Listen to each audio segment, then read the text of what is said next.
ओम शांति। आज की अव्यक्त मुरली 2 मई सन 1982 से लिया गया है, जिसका शीर्षक है विशेष जीवन कहानी बनाने का आधार सदा चढ़ती कला। दीदी जी के साथ अव्यक्त बाप दादा की पर्सनल मुलाकात। सभी बाप की निमित्त बनी हुई भुजाएं अपना अपना कार्य यथार्थ रूप में कर रही हैं। यह सभी भुजाएं हैं ना, तो सभी राइट हैंड हैं व कोई लेफ्ट हैंड भी है। जो स्वयं को ब्राह्मण कहलाते हैं, ऐसे ब्राह्मण कहलाने वाले सब राइट हैंड हैं, या ब्राह्मणों में ही कोई लेफ्ट हैंड है, कोई राइट हैंड है। बच्चे कहते, बाबा ब्राह्मण कभी राइट हैंड बन जाते, कभी लेफ्ट हैंड। बाप दादा कहते, तो भुजाएं भी बदली होती हैं क्या? वैसे तो रावण के शीश दिखाते हैं, अभी अभी उड़ा, अभी अभी आ गया। लेकिन ब्राह्मणों में भी ब्रह्मा की भुजाएं बदली होती रहती है क्या?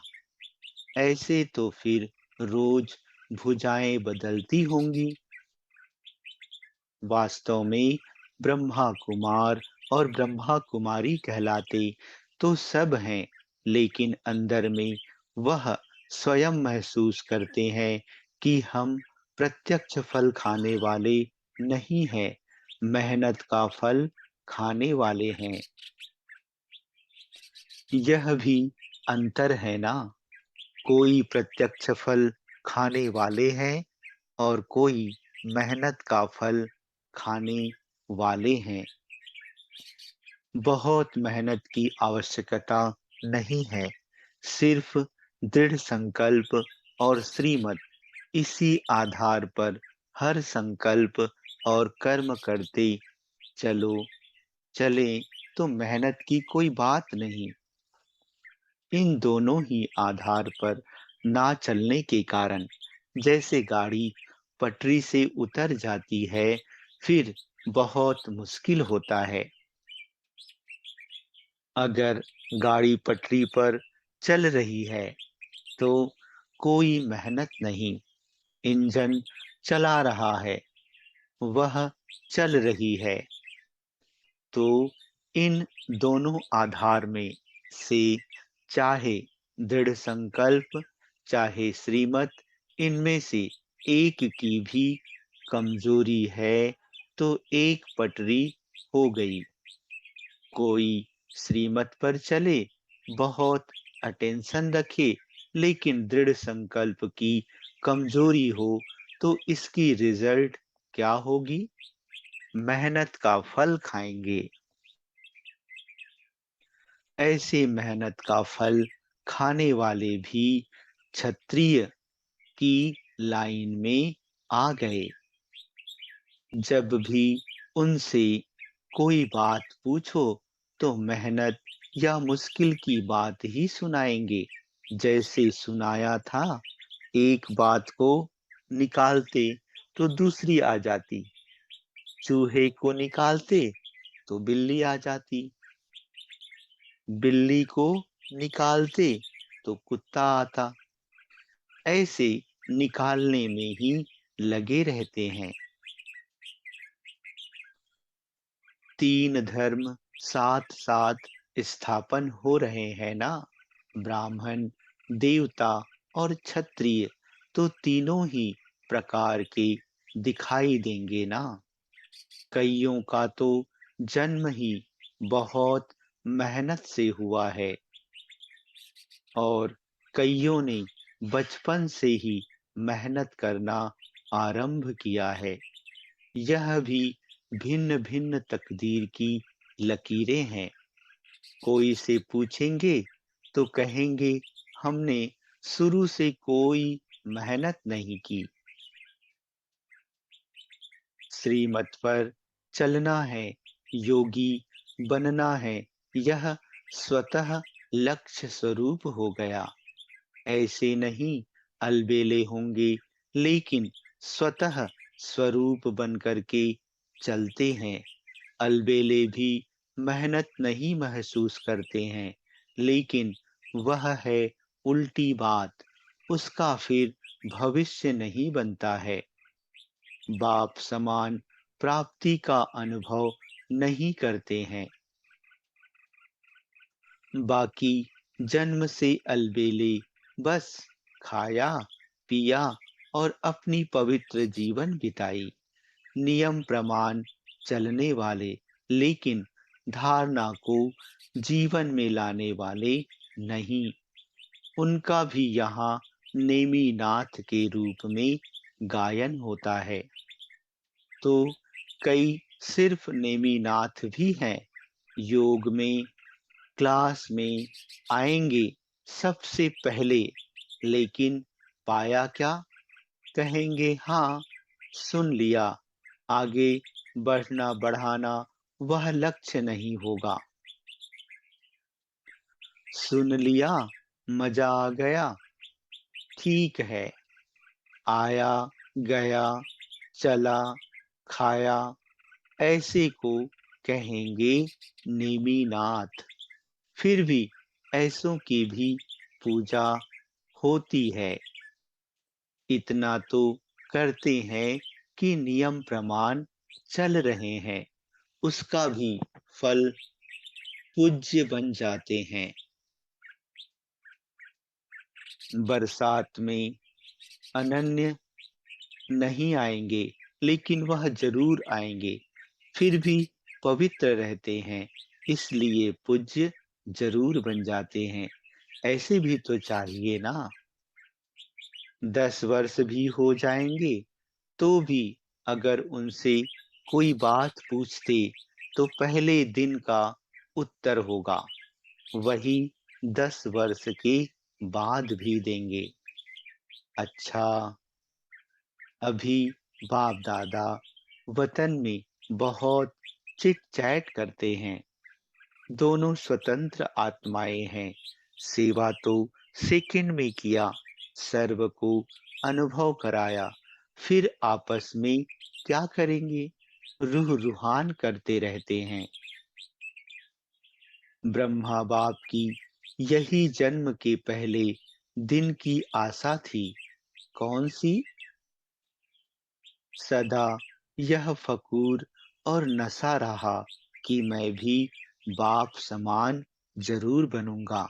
आदि के ब्रह्मा के बोल याद हैं? आ रहा हूँ, समा रहा हूँ। यही सदा नशे के बोल जन्म के संकल्प और वाणी में रहे। तो यही आदि के बोल अब कार्य समाप्त कर जो लक्ष्य रखा है उसी लक्ष्य रूप में समा गए। पहले अर्थ मालूम नहीं था, लेकिन बनी हुई भावी पहले से बोल रही थी। और लास्ट में क्या देखा? बाप समान व्यक्त के बंधन को कैसे छोड़ा? सांप के समान पुरानी खाल छोड़ दी ना। और कितने में खेल हुआ? घड़ियों का ही खेल हुआ ना। इसको कहा जाता है बाप समान व्यक्त भाव को भी सहज छोड़ नष्टो मोहा स्मृति स्वरूप। यह संकल्प भी उठा, मैं जा रहा हूँ। क्या हो रहा है? बच्चे सामने हैं, लेकिन देखते भी नहीं देखा। सिर्फ लाइट माइट समानता की दृष्टि देते उड़ता पंछी उड़ गया। ऐसे ही अनुभव किया ना। कितनी सहज उड़ान हुई, जो देखने वाले देखते रहे और उड़ने वाला उड़ गया। इसको कहा जाता है आदि में यही बोल और अंत में भी वह स्वरूप हो गया। ऐसे ही फॉलो फादर। अच्छा, डबल विदेशियों के साथ अव्यक्त बाप दादा की पर्सनल मुलाकात। सभी स्नेही और सहयोगी आत्माएं हो ना। स्नेह के कारण बाप को पहचाना और सहयोगी आत्मा हो गए। तो स्नेही और सहयोगी हो। सेवा का उमंग, उत्साह सदा रहना है। लेकिन बाकी क्या रह गया? स्नेही सहयोगी के साथ सदा शक्ति स्वरूप। शक्तिशाली आत्मा सदा विघ्न विनाशक होगी, और जो विघ्न विनाशक होंगे वह स्वतः ही बाप के दिल तख्त नशीन होंगे। तख्त के नीचे लाने वाली है ही माया का कोई ना कोई विघ्न। तो जब माया ही नहीं आएगी तो फिर सदा तख्त नशीन रहेंगे। उसके लिए सदा अपने को कंबाइंड समझो। हर कर्म में भिन्न भिन्न संबंध से साथ का अनुभव करो, तो सदा साथ में रहेंगे, सदा शक्तिशाली भी रहेंगे और सदा अपने को रमणीक भी अनुभव करेंगे। किसी भी प्रकार का अकेलापन नहीं महसूस करेंगे, क्योंकि भिन्न भिन्न संबंध में साथ रहने वाले सदा रमणीक और खुशी का अनुभव करते हैं। वैसे भी जब सदा एक ही बात होती है, एक ही बात रोज रोज सुनो व करो, तो दिल उदास हो जाती है। तो यहाँ भी बाप के साथ भिन्न भिन्न संबंधों का अनुभव करने से सदा उमंग उत्साह बना रहेगा। सिर्फ बाप है, मैं बच्चा हूँ, यह नहीं, भिन्न भिन्न संबंध का अनुभव करो। तो जैसे मधुबन में आने से ही अपने को मनोरंजन में अनुभव करते हो और साथ का अनुभव करते हो, ऐसे ही अनुभव करेंगे कि पता नहीं दिन से रात, रात से दिन कैसे हुआ। वैसे भी विदेशी लोग चेंज अर्थात परिवर्तन पसंद करते हैं। तो यहाँ भी एक द्वारा भिन्न भिन्न अनुभव करने का बहुत अच्छा चांस है। महावीर की विशेषता सदा एक बाप, दूसरा ना कोई। बाप दादा कहते सदा अपने को महावीर समझते हो। महावीर की विशेषता एक राम के सिवाय और कोई याद नहीं। तो सदा एक बाप, दूसरा ना कोई, ऐसी स्मृति में रहने वाले सदा महावीर, सदा विजय का तिलक लगा हुआ हो। जब एक बाप, दूसरा ना कोई, तो अविनाशी तिलक रहेगा। संसार ही बाप बन गया। संसार में व्यक्ति और वस्तु ही होती तो सर्व संबंध बाप से, तो व्यक्ति आ गए और वस्तु वह भी सर्व प्राप्ति बाप से हो गई। सुख, शांति, ज्ञान, आनंद, प्रेम, पवित्रता, सर्व प्राप्तियां हो गई। जब कुछ रहा ही नहीं तो बुद्धि और कहाँ, कैसे जाएगी? अच्छा, ओम शांति।